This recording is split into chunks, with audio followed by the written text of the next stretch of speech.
We are ready. All right, Dario, Gordo, Alejo, we have a great guest. This is our segment of international guests where we are just gaining a ton of help. And today we have Natalie Brunell. It's probably one of the podcasts we follow the most. She has had as guest probably every single important, relevant person that we followed, that we regurgitated their knowledge in through our chat and on our own podcast. And so there's a ton of things that we just want to pick her brain into because there's few people that I think know so much as Natalie regarding the world of Bitcoin. Not only does she have her own podcast, but she also makes constant appearances on MSNBC and a whole bunch of different networks. So Natalie, I mean, you're on top of mind when we think about like who could we ask about Bitcoin, because you are definitely an expert on the subject. But I wanted to get started. When did you start the podcast, and when did you buy your first Bitcoin? I mean, what was the connection to Bitcoin? My first connection was I bought Bitcoin because I heard the guys from Coinbase when I lived in San Francisco, 2013. So that's when I purchased my first Bitcoin. But I'm always curious, how did someone get started in Bitcoin? Because the rationale and the evolution, it's like going from the Middle Ages to the Renaissance, and so a lot of those things have happened to our followers, and we're curious about what happened to you and how you got introduced to the world of Bitcoin. Well, thank you. You were earlier than me. I wish I knew about it in 2013. First of all, just thank you so much for having me on the show. I'm really looking forward to it. I first heard about Bitcoin in about 2016, and I purchased my first fraction of Bitcoin in 2017 when it was about $3,000 to $4,000, and I saw it run all the way up to 20,000 and then crash back down to 3. So I didn't know what I was getting myself into. Like so many people, I was very skeptical. I thought, oh, well, it's digital, so it can be hacked, or they can always probably create more. Maybe there's a backdoor, or I equated it to the risks in picking stocks. And then I had to humble myself. I had to really take the journey to understand it. And it took me several years. And I really credit Saifedean Ammous's book, The Bitcoin Standard, for getting me started, because that was the book that started my journey down the rabbit hole, so to speak. And I finally started to understand that I didn't understand money. I needed to better understand the banking system, the financial system, and economics. And then that led me to my great conviction in Bitcoin, but it took a few years. And when did you take the jump from like just being a student of Bitcoin, reading the Saifedean Bible, understanding money, which is a concept that I'm always amazed that this is something that Alejo and I talk. It was like, I wish we were taught nutrition, exercise, and financials. And I guess that, I don't know, 95, 97% of the world does not understand money. What make you take the leap from a student to like, okay, I'm going to start talking about it and build a podcast and build a newsletter? What was kind of like the genesis of it? Yeah, it was slow. Once I started to better understand how money worked, I finally connected the dots of why so many of the problems that exist in our society, and it wasn't just here in the United States, but really globally. So many people struggle. They're not able to make ends meet, much less, excel and achieve their biggest dreams and get to the next level in terms of the social hierarchy. And when you peel back the layers of why that's happening, and you realize that there's really a monopoly over money, that the state controls so much, and they create inflation by expanding the monetary supply, and that devalues all of our savings, I began to have this big, revelation.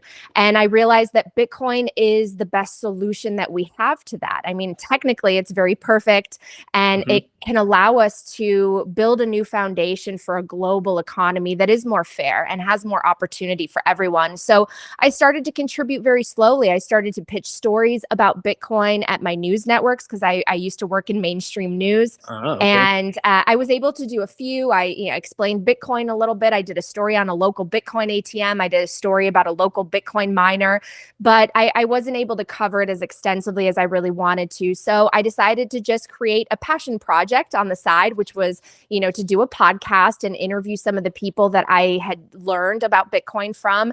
And for me, the different angle that I had, because there were already some Bitcoin podcasts out there, I wanted to better understand the people, because if this network is going to succeed, it's really about us. We're going to create the future for Bitcoin. And I wanted to understand how so many people came from different backgrounds, different skill sets and industries, and they came to the same conclusion that Bitcoin is the solution to broken money. So I wanted to get to know the people better. I wanted to know their origin stories and why they believed in Bitcoin so much. And the show has evolved a bit, right? And it follows news headlines and current events more, but I still love the human story and that thread that we're all connected and we are drawn to many of the same things and we're motivated by the same things. And we all want more hope that the future is going to be better. And I think Bitcoin provides that. Yeah, it's amazing because you had so many guests. And so I gather you have a whole bunch of perspectives of each individual, and everybody has to spend, like Sailor says, there are 100 hours studying it, learning it. But I want to maybe try to gather all your conclusions, for example, from a question, for example, who for you has the best game theory behind Bitcoin?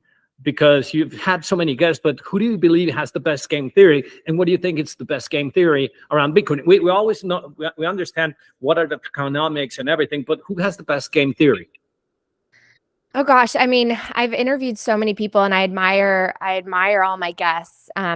And I think that the person that has made the biggest impact for me is Michael Saylor. And I think that the Bitcoin community is really fortunate to have him because of his many years of experience within the world of running a public company and knowing what it takes in terms of compliance and the legal and regulatory hurdles that exist, and how expensive and how time consuming it is to stay within that framework. And so he brings such a professionalism and maturity and wisdom that I think we really needed in the space, because I do believe that Bitcoin is a Trojan horse, but we need to be a little bit soft and delicate in how we deliver the message to the masses, because it does oppose some of the current powers and structures and institutions that exist. It does inherently sort of threaten them. So you need to package it in a way that is digestible, that is approachable, that is very positive and constructive. And I admire the way that he's always very positive and finds a way that Bitcoin provides hope to 8 billion people, but also works within this system so that we don't have to completely demolish and destroy one in order to just, race to the life raft. We can actually build a bridge to it. And that's what I think he teaches me and all the rest of the people that he speaks to. Yeah, you're right. I mean, he made it a product that it's no longer threatening all of us, and so he took it from like a geek stage to adulthood, and that's actually one of the things that is more interesting. I don't know if it's because he has this expertise of doing analogies and metaphor that makes it just simple to understand, and then eventually, I don't know. Do you think it was eventually Saylor the one that convinced the banks and everybody to let's package this into ETFs and actually helped everybody else to consider what's the name of the latest company that is kind of like a science technology company that also started buying treasuries? I mean, I forgot the name, but it's a scientific company in the States, and it's a scientific company. Yeah. Well, and so I would add that Saylor has also done something very spectacular, which is he's not confrontational. He's more like, we got to change stuff. And it's funny because I saw like the Jack Mallers and the Peter Schiff interview, like yesterday or 2 days ago, and it's just insane because you can see like Peter Schiff. I would describe, and I agree with many of his views regarding other macro things. But when it comes to Bitcoin, he's like a bully. He's like the bully from school that if you wanted to wear like a red shirt and he hates red, he's going to pound you like there's no tomorrow, regardless of whatever you tell him. So I think that Saylor brings a whole different aspect, which is like, hey, listen, maybe I don't like red, but, we can figure out how we can actually fit red into, what everybody can actually start to appreciate. So he's been invaluable to the industry from my perspective. Absolutely. I mean, it's about delivery. It's about being positive, constructive, and not trying to blast through the walls and create a war against the state. It's really about the state is made up of people, and people all benefit from Bitcoin, from the individual to the corporations they start, all the way up to the people who govern us. And so how do you deliver that message in a way where we all embrace Bitcoin and we allow a future that is one that economically provides more for the average person? And I think even if you're at the very tippy top and you're someone who's extremely wealthy, which we all know Michael is, you also benefit from a world where people have more opportunity and they are able to save and then take risks in terms of their entrepreneurship and innovation. I wonder what would exist today if we lived in a system with hard money. I think that there are a lot of things that we've missed out on in a way because our money has been destroyed and the value is constantly debased, and the people that are closest to the money printer are the ones who have benefited at the expense of all these smart people that exist around the world that just haven't had a chance yet. That's very cool. Natalie, last week, we did a podcast with a very interesting guy, a software developer that got introduced to us. And they told me, you want to interview this guy because he built the Chivo wallet, the wallet for El Salvador. Yeah. And he's a Colombian guy. I'm like, the last thing I expected in the world is that wallet being made for El Salvador. But we just talked the technical side aspect of it. But being that the excuse for this question, which has been the government that has inspired you or amazed you most with their Bitcoin strategy? Well, obviously, I mean, El Salvador has been a pioneer, and I am never one to put a government or politicians on a pedestal. But I certainly have hope that with Bitcoin, we will have more pragmatic governance without so much excess and without all of the inflation that has crushed so many working people around the world. So I had the chance to sit down with President Nayib Bukele 2 years ago just to have a conversation, learn a little bit more about him. And I was very impressed that he had really done his homework when it came to Bitcoin, that he had people like Saifedean as advisors. And it sounded like he wanted to make El Salvador a place that represented hope and opportunity, because for so long it was the exact opposite. It represented sort of a dark feeling about the future and crime and many people wanting to leave. And now there is not just this American dream, but there are dreams popping up all over the world. There's the El Salvador dream that people could actually come back or stay within the country and achieve what they want to achieve. And I think that that's something that Bitcoin will continue to create around the world, is this idea that the American dream was so powerful and so enticing, and it was so motivating for many people because it's based on universal principles. It's the idea that no matter where you come from, no matter what your background is or how poor you were when you started, you can achieve whatever you want to achieve if you put hard work to it. But what's frustrated so many people, and I think it's led to some of the division that we're seeing right now, is people are working hard. People are working probably harder than ever. They're taking on multiple jobs and they still can't make ends meet. And it's hard. They're treading water and they're feeling like they're drowning because they can't afford what people once could for their children, for their families. They can't afford the house. They can't afford retirement. So to be able to have a form of money that people can actually trust and rely on and build from, I think that will create dreams in every nationality around the world, and it will actually bring us together. We should be on one standard, right? I mean, how silly is it that we have to exchange all these different currencies on a constant basis, and that is not a productive activity at all. And so much money, trillions of dollars a year, is spent on just turning one fiat currency into another. Well, what if we were all just on one currency, and one that can never be manipulated and debased? Staying on the same, let's say, the political angle, what other politician have you met or have done an interview that still has the mental clarity around Bitcoin, but it's not doing it for political gain? I'll tell you a story where I'm asking this question. Joe McCann, a hedge fund manager, I asked him once, hey, why does Elizabeth Warren detest Bitcoin? And he told me it's because she did a survey on Twitter, and she found that being anti-Bitcoin simply resounded with her voter basis. And that's the single reason. It's not because she understands it. It has nothing to do. It's just because she got engagement out of Twitter. Which other politician have you found that has mental clarity around Bitcoin and is not doing it for political gain? Yeah, I think actually there are a few. I mean, I am really I really respect Senator Cynthia Lummis from Wyoming. I Yes, mean, not only does obviously. she fully understand Bitcoin, but she's really taking action. She could just be someone who says, "Oh, I like Bitcoin. I'm going to hold some myself." But no, she's going out there and she's trying to create legislation that makes a difference. She's the one that's spearheading the bill put forward to have a U.S. strategic Bitcoin reserve and to make America a leader in it.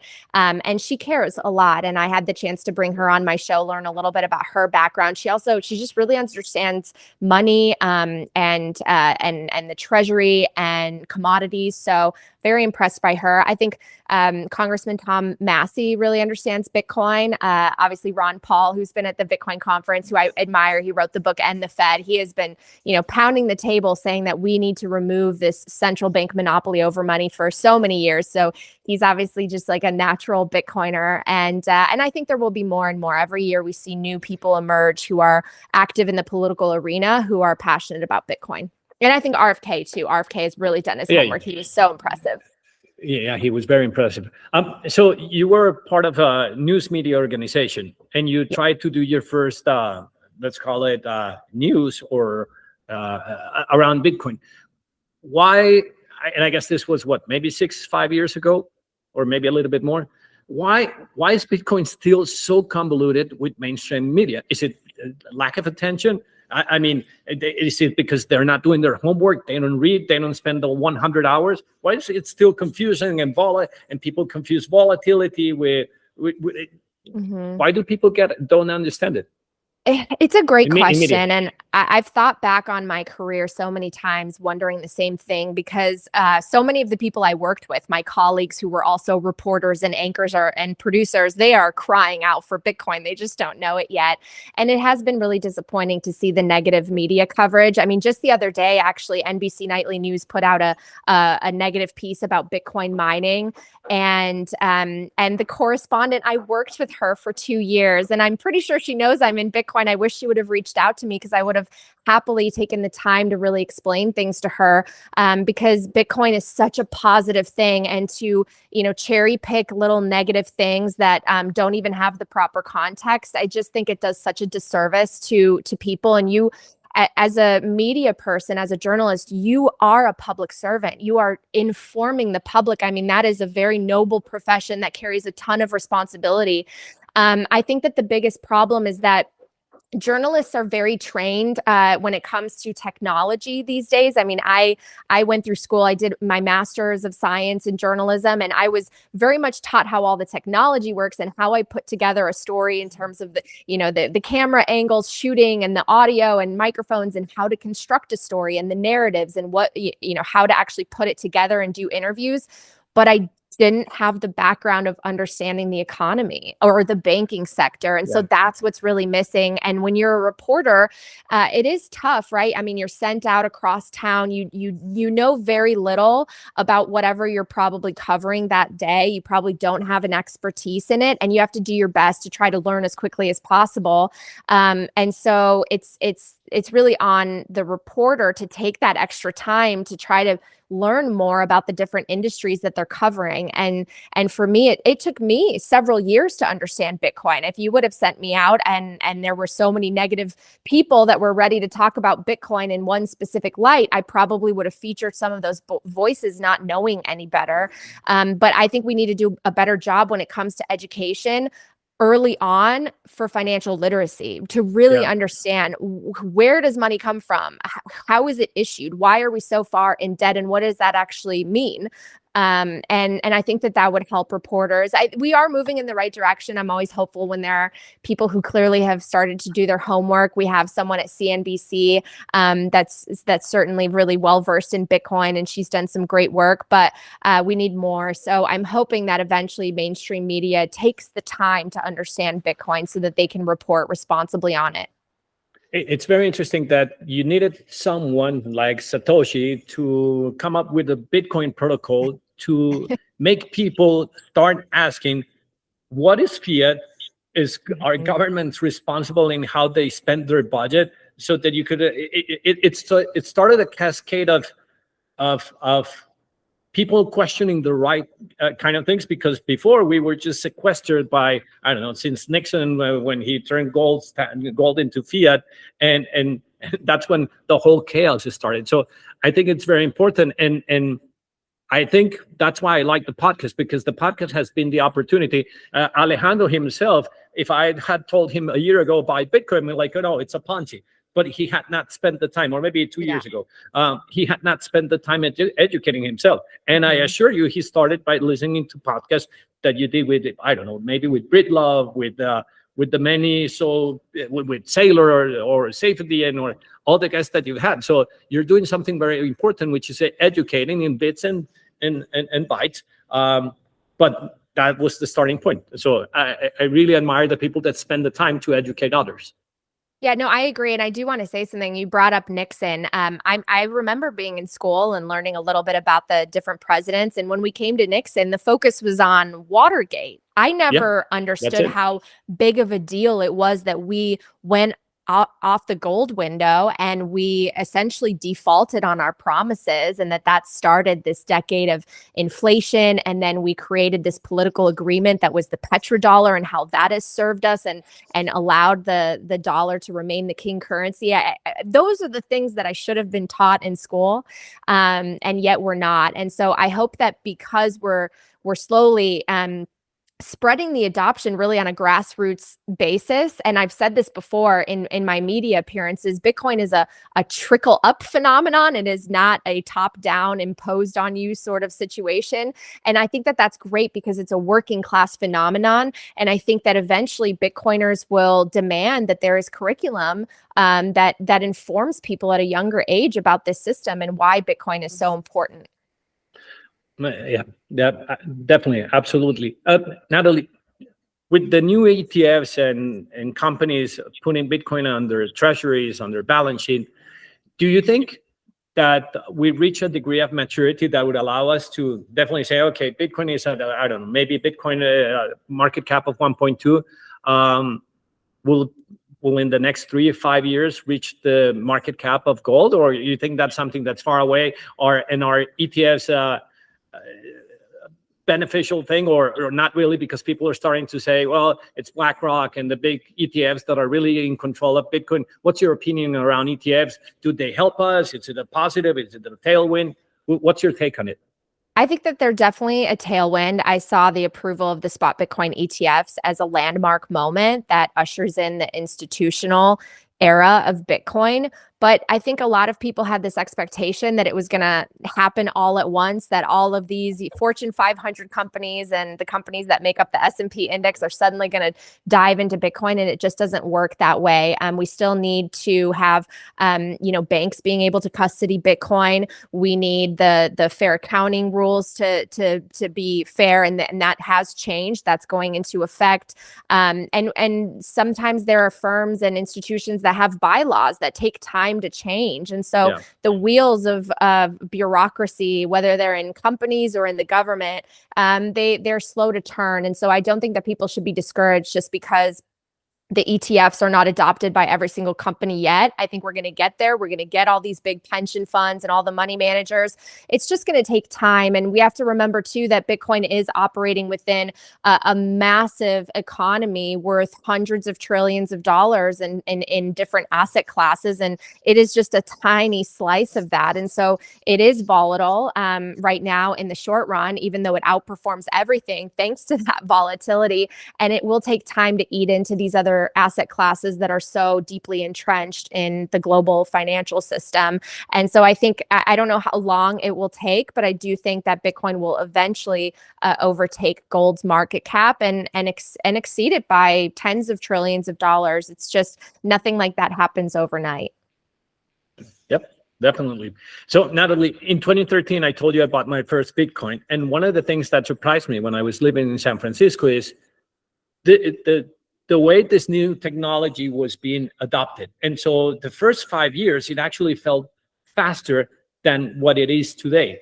You think that the hurdles, the friction that is being thrown, the Gary Gensler, is that just because someone has fear of the new technology and what changes may occur because of Bitcoin, or why do you think that it felt that it was going very fast and now it's starting to slow down, or that's just because a symptom of something being afraid of this new technology going fully mainstream?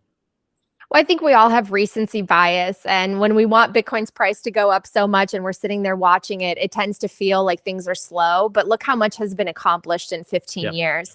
I mean, to have the Bitcoin conference just a couple months ago where politicians, presidential candidates are basically fighting it out, who loves Bitcoin more and how they're going to protect it and create a U.S. strategic Bitcoin reserve. I mean, I never had on my bingo card that America would be one of the next countries to adopt Bitcoin. I thought it would come, many years from now, and I thought many more developing nations might adopt it first. But things can change very, very rapidly. We are in uncharted territory when it comes to this macro environment, how much debt that we have, and we have such high interest rates at the same time. And we're paying billions of dollars just in interest expenses at this point. And that's not sustainable. And so all roads lead to them having to debase the currency and print. And we have the special privilege, being the United States, that we get to print the world's reserve currency. And I think that that's why there's such a geopolitical shift happening in other countries saying, well,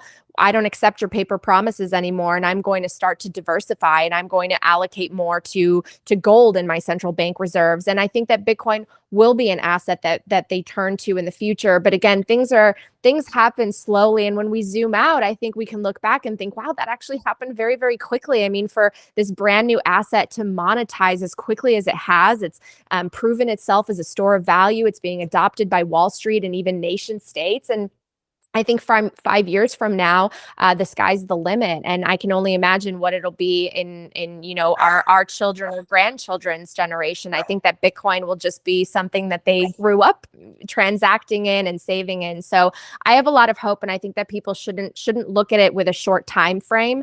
They should really zoom out and see how much has been accomplished and how much more there is to go. If you meet Alejo, go ahead. No, I just wanted to add something, and I think that this is something that is probably going to positively affect Bitcoin, which is the fact that the U.S. is starting to experience inflation, and most people, like, unless you're like 65 or 70 years old, you haven't really dealt with inflation. Whereas, in Colombia, we've dealt with inflation for a long, long time, and I think that inflation is something is going to really start, making people's heads turn, because they're going to go like, hey, like, what is this? Like, what do you mean? Like, my money is like an ice cube, like it's melting. And if I leave it there every day, it's like smaller and smaller and smaller. That's the cause of inflation. Thankfully for the US, inflation hasn't been that big for the last couple of years. But now I think that inflation's here. And I, from everything that we've seen, I think that inflation is here to stay. So I think that that's also going to have, even though it's going to be painful to live through, I think it's going to have a positive impact on Bitcoin, because you can kind of hedge against that. So what you're saying is very interesting to me, because prior to learning about Bitcoin, I didn't really understand what inflation was. And I still think that the majority of the general public misunderstands it. Yep. Right. And so I learned through Bitcoin that inflation is literally the expansion of the supply of money. And humans, we experience it in the economy as rising prices, because there's too many dollars chasing too few goods. And we saw an increase of that as the result of all of the money printing that was unprecedented in the pandemic. And it wasn't just money printing in the way of QE like they did in response to the great financial crisis, but also direct to the taxpayer through the form of these fiscal stimulus checks that people got. Yep. And so that really fueled the inflation monster. And for the first time, people started to talk about inflation, and again, through the view of, oh, it's rising prices. But no one in mainstream media is talking about the supply of money being the cause, right? That's what people are getting wrong. But I think that it was important that people are starting to talk about inflation, because I've covered many elections in my career as a journalist, and many times people have been frustrated with the economy, right? We can even rewind back to 1996 and Bill Clinton and what was that famous phrase, right? It's the economy, stupid. But back then, people weren't talking about inflation. People were talking about employment and rising cost of living or affordability. they weren't saying the word inflation. Inflation wasn't like a voting topic. Now it is. It is because people are noticing it, and people are noticing it in things that previously I think that they accepted inflation, rising prices in. They sort of just, we've all accepted the fact that every year groceries get a little bit more expensive. This, gas goes up. It was a nickel back when my grandparents were young, and now it's this much. But now it's astronomically more. And the inflation that they're telling you, when you go into the store, that those numbers, those metrics are not accurate. Yeah. Exactly. And what I think we're also peeling back the layer on is we have had massive amounts of inflation in assets, in the things that actually matter the most when it comes to saving for the future, because now homes are completely unaffordable for the average person. We have pushed all of that money into these pools of assets, which, by the way, are owned by the minority, not the majority. And that also creates a recipe for populism and division and frustration, because you see the people that have more than you, and you don't necessarily think they worked harder than you, yet they are in a position of luck and privilege, and you're not. And so I think inflation, the fact that people are even talking about it, is a positive step forward, in the sense that we need to help people understand that inflation is because of the central bank and because of the government increasing the supply of money. And there are some people that very much benefit from that at the expense of everyone else. And we need to address that very problem. And so that's why I try to teach people that Bitcoin is actually the solution to inflation. That is what it solves. It solves the fact that the government can just print and manipulate your money.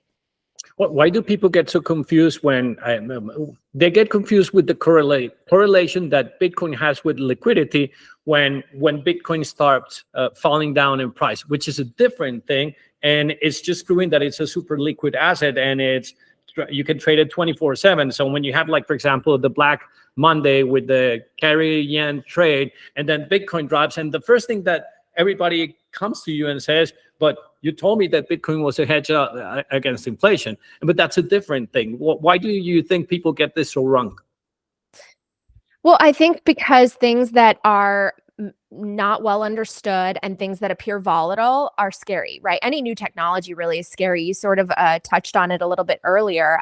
People resisted when candles turned to electricity and light bulbs. People resisted when airplanes were invented. People resisted a transition from horses to cars. And even when the internet came out, I was young when the internet started to become more commonplace in classrooms and workplaces. And I don't think anyone really envisioned how it would transform the way that they communicate with everyone and the way that they do business, that we order everything online and everyone's pretty much has to be an online business owner. So I think that people are just, they're resistant to a new technology that they don't understand, and they see the price take these massive swings. And so they see risk in it. And the thing that's so interesting is that Bitcoin at its core is about not taking the risk that our financial system really encourages and incentivizes you to take, that we all have to be in these stocks, that we all have to, invest in bonds that can constantly be debased. And it's just, we have to peel back those layers, because it does take a while for anyone to understand some of these concepts. And then you get comfortable with the volatility in the same way that we don't check the price of our home every single day. We live in it, we enjoy it, we rely on it, right? And I think that the volatility will smooth out. But I've said before, it is a feature. It is a feature that, because of Bitcoin's volatility, it has outperformed asset classes and other investments like the S&P index, which is also volatile, just not as volatile as Bitcoin. And so it hasn't performed as well as Bitcoin. And so I think, again, like, education is key, because you see the number and you're excited when it goes up, but then you're very scared when it goes down. And I think that's natural, because most people don't understand investing. But I'd add something to it. And it's like, a lot of people get into it because of FOMO, and they don't really study the fundamentals, right? And if you don't study the fundamentals, and like, look at what's happening right now, like in the last couple of weeks, with the carry trade thing that went on, suddenly there's like a 30% drop. And it's like, if you get into this and you don't do your homework, and you don't study, and you don't ask questions, and you don't question your belief system and the things that are around you, you're going to get freaked out. You're going to go like, oh my God, this was the stupidest thing. It's an emotional decision. You buy high, you sell low. And then when it starts going up, you repeat the cycle again. And it makes no sense. So I agree with what you were saying initially, which is education is like fundamental. And the hard thing is, and we, in this group, we discuss this a lot. And I use this expression all the time, you can lead the horse to water, but you can't make him drink. And it's like, how the hell do you get people to go past the mainstream media headline that says Bitcoin is bad for the, for the environment. Bitcoin is bad because it uses a lot of energy and all those different things. That's the biggest challenge that I think that we have. Right. And going back to delivery, I mean, if you hear a message that, Bitcoin is going to destroy the dollar, everything that you have is going to be demonetized, your house is going to be worth nothing. I mean, these are things that are not very welcoming for someone who's very new, who's trying to understand. And that's not a way to get them from 0 to 1% or 5%. You really have to start slow and break it down. And there are so many people that are working really, really hard in everything from, the people that are cutting your hair to the people doing your accounting, your medical work, building your homes. They don't have the time to sit down necessarily and start reading all about the history of money. They have great intentions, but they're just misinformed because the system has created that's the product of the system, right? That we all sort of don't understand what money is and we don't question it. And so I think we all need to be really patient. And I've always been a believer that you need to meet people where they are, because I've spoke to some people who they got into Bitcoin because of the freedom aspect, right? They grew up in oppressive governments, or they needed to flee really quickly, or they experienced inflation that was far worse than anything we've had in the West. And they needed it immediately because it was the safest thing. And then I've met people who are very wealthy because of the fiat system, and they just wanted to diversify. And everyone has a different pain point or a different reason and motivation that might lead them to Bitcoin. And I think that's why we need so many different voices and educators that can each reach those different audiences based on their own unique experience and how they can connect with people. Because I do believe that Bitcoin is for anyone and everyone. And you don't deliver the message the same across the board to everyone.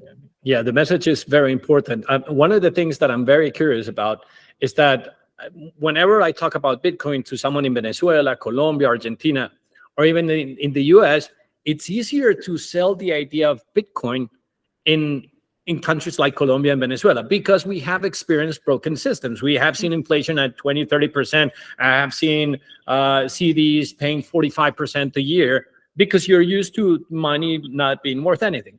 But probably my biggest achievement was convincing my mom to buy Bitcoin, which I could not go to just explaining, look, it's 21 million, there is a hash rate. The way that I approach is like, Mom, you know that you have pesos, you have to buy either dollars or euros because you feel safe, but you put them in the safe box. What I told her is, look, you still have the following problem. Even though you think your safe box is locked, there's a little mouse that comes through a back door and steals $1 and steals €1 every single month. So you're having less of it every single time. When she pictured the mouse stealing her little bills, she's like, yeah, I'm going to buy Bitcoin.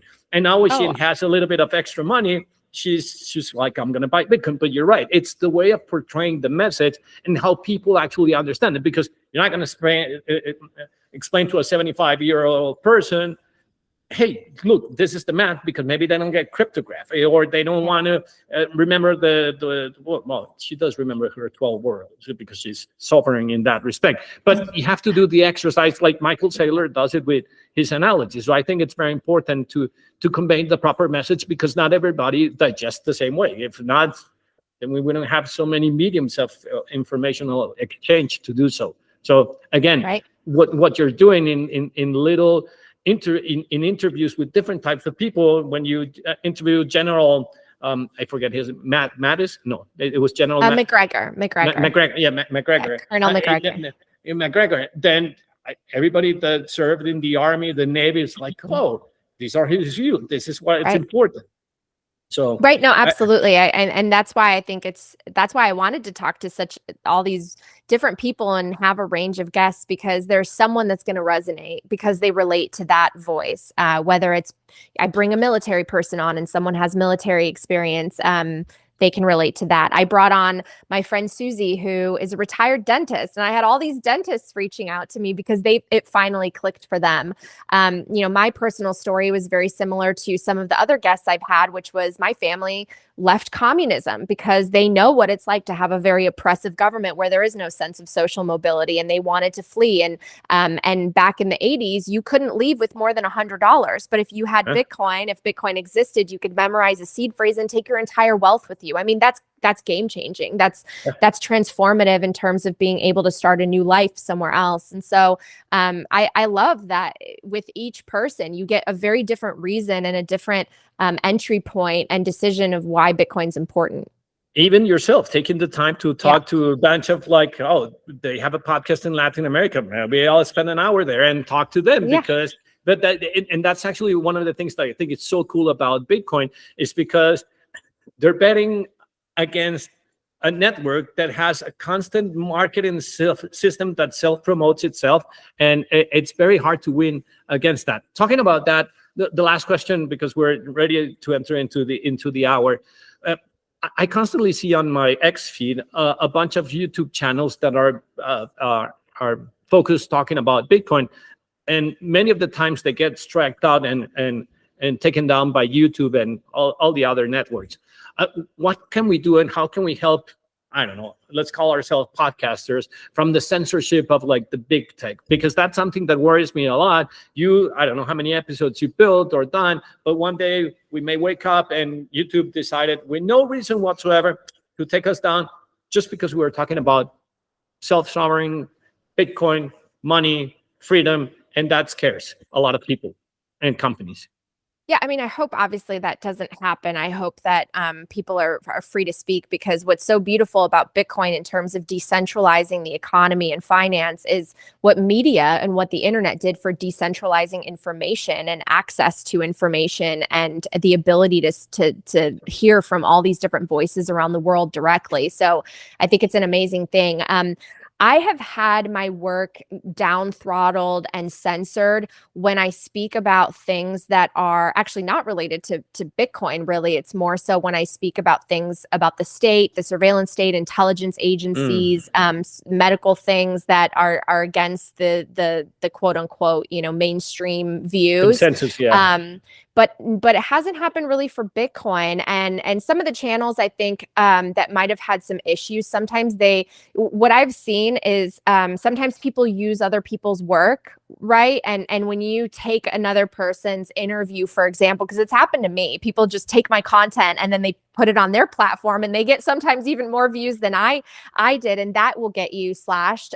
So I actually haven't seen a lot of censorship directly because of Bitcoin. It's more so, again, when you're sort of sharing a message that is extraordinarily hostile to, let's say, the powers that be. And I think, again, if you weave your message in a way that is more thoughtful and constructive, in the way that I think Michael executes brilliantly, I think you won't have that. I mean, obviously, it's great if people could speak freely and say whatever they want. I'm certainly a believer in that. But I also think that there's really power in being able to attract as many people as possible to this movement in a way that is approachable and positive, as opposed to saying that if you join Bitcoin, you are basically the anti-state warriors. We're going to bring down every government. We're going to take down every currency and every bank. That's not a message that I think is going to get even a lot of just average working people, right, who use these institutions on a daily basis or might have friends or family that work in them. So I think that crafting your message, people should just be very thoughtful about it. Yeah. And I do think that the media platforms, for the most part, have been pretty friendly to Bitcoin. Alejo, before Natalie goes, you have two more questions. I got a question. So it's like, I'm a hodler, right? But on the same token, if we want Bitcoin to become like a medium of exchange, you need to be willing to, to sell your Bitcoin or some other goods and services. So like yesterday, I purchased something and they had the option to pay in Bitcoin, and I paid in Bitcoin. But the question that I had for you is if everybody has a hodler mentality and you never sell your Bitcoin, even to buy little stuff, then doesn't that go against the premise that Bitcoin is going to become a medium of exchange? Or how do you balance that out? It goes against adoption. Yeah. Yeah, well, so it's something that I talk about a lot on my show because you're absolutely right. I mean, when any asset monetizes, and the same thing happened for gold, it tends to first be a store of value before it transitions to medium of exchange, before it transitions to the unit of account that everything is priced in. And so we are gradually going through that process. And Bitcoin has been the best savings technology, the best tool for actually increasing the purchasing power of your money than anything else that exists. So there's a powerful to save. But what's great is because of the network and because of the technologies that exist, you can literally transfer Bitcoin globally, peer to peer, anywhere in the world for very, very little, no matter how much you're spending, because the Bitcoin network is completely blind to whether you're absolutely poor or a billionaire when you're sending money. And so that's really powerful too. And I think that what would incentivize more people to spend the Bitcoin is if we had systems in place, for example, with taxation, where if I have to buy a coffee, technically, which is very cumbersome and time consuming, and a lot of people I guarantee don't do this, I'm supposed to report at what cost basis I sold that and pay capital gains. And that is very difficult to do when you're making a bajillion transactions. I mean, all of a sudden you have this list of all the times that you technically sold when you spent your Bitcoin. And so it's very, very difficult. Senator Cynthia Lummis, as well as other legislators in the US, are proposing that there's a threshold. Some countries actually already have it, under which you can spend as much as you want, and that is exempt from capital gains tax. You could just spend it freely. So I think that we're going to move in that direction. Where say under $10,000 or 20 or whatever they decide, that's tax free. You get to spend it. I think that will encourage people to spend. I think that also there just needs to be a little bit more synchronicity between the different software applications that exist, where it's really truly as easy as possible, and you don't have to have 20 different apps in order to just send each other Bitcoin. Because sometimes, you go somewhere and they have one QR code for this wallet, but not another one. And so there are hurdles right now. And I think that those will be solved as people in the space, entrepreneurs, come together and create these solutions and develop killer apps for Bitcoin.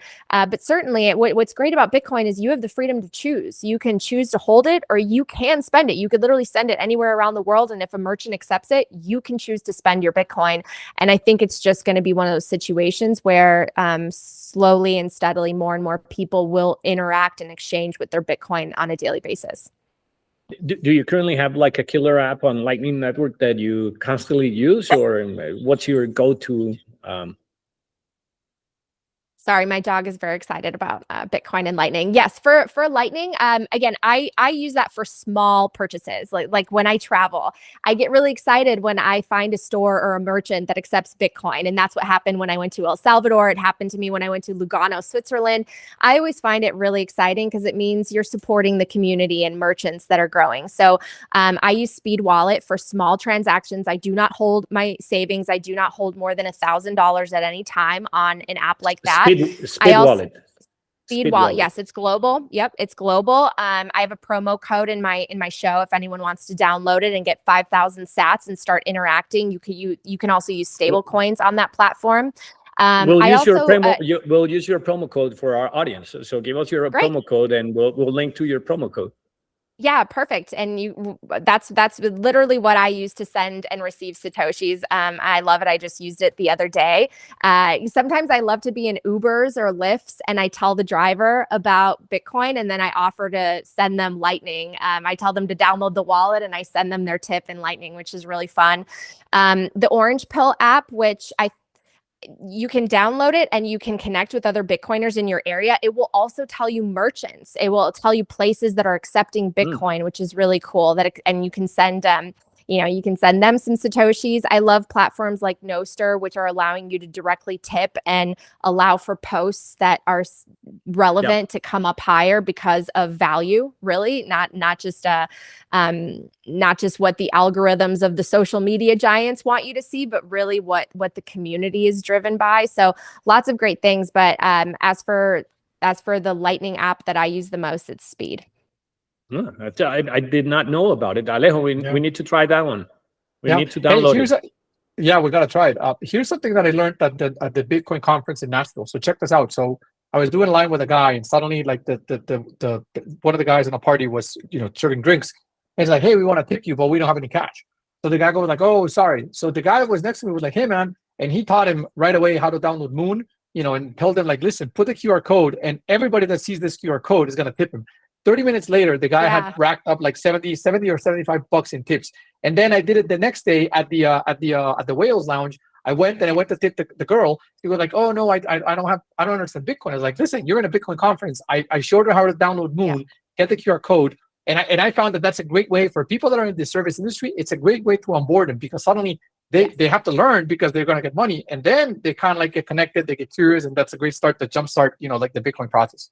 Yes, I have done that as well. It's really exciting. We went on a group trip to Bulgaria. I was there with Jeff Booth and Greg Foss and Webb and a bunch of great Bitcoiners. And our tour guide, we were all Bitcoiners, so we obviously orange pilled her. And so we created a wallet for her. She shared her QR code on Twitter, and a lot of people started sending her Satoshis, which was really exciting. And it like encourages someone to want to learn a little bit more.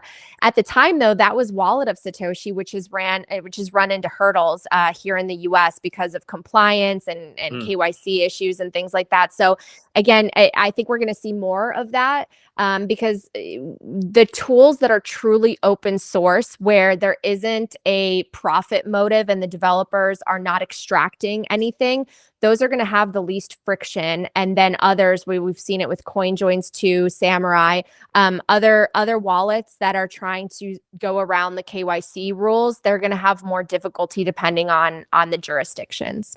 Yeah. All right, Natalie, this has been great. If people want to follow you, what's the best address to point them? Do you want them to follow you on X, on YouTube, Spotify? What's your go-to? What's your default? I mean, I share my thoughts and my episodes on X. I'm at Nat Brunell, and then my show is called Coin Stories. You can find it on any podcast platform as well as on YouTube. And I hope that people connect. Send me a DM or email me at Natalie@talkingbitcoin.com. And thank you so much for having me on the show. And I really appreciate Alejandro doing the introduction, because I mean, I did not expect that you would actually reply, because why would you do a podcast with a bunch of people from Latin America? It's not common, but that's the power. But that's the power of Bitcoin, Alejo. People, we are truly interested in sharing and educating everybody. And the perfect example is Natalie, what she's doing here. I was also surprised, because I was like, hello, I'm Alejandro. Nice to meet you. Big fan. A friend of mine has a podcast. Would you like to be? And she was like, sure. Having me, send him. Here's my email. Boom. So amazing that it happened. I try to go on as many podcasts as I can, because I think that the best thing that any of us could do is just share the message of Bitcoin with a new audience. So I appreciate that you thought I was worthy to share the message with your audience. I apologize that my little puppy barked at one point, but she's always learning about Bitcoin. Dario is also with his puppy, so don't worry about it. Look, so no, we're sharing puppies now. Okay. Oh my gosh, is that it's the same? We're the same. Oh, look at that. Beautiful. They just bark in different languages. So exactly. She's another dog. She gets very excited. That's awesome, Natalie. Hopefully we can do this in a year or so. So we talk what's the state of Bitcoin and how it's moved, progressed, and this has been fun, and I really appreciate you taking the time. Thank you so much for having me. All right, ciao. Bye. Ciao.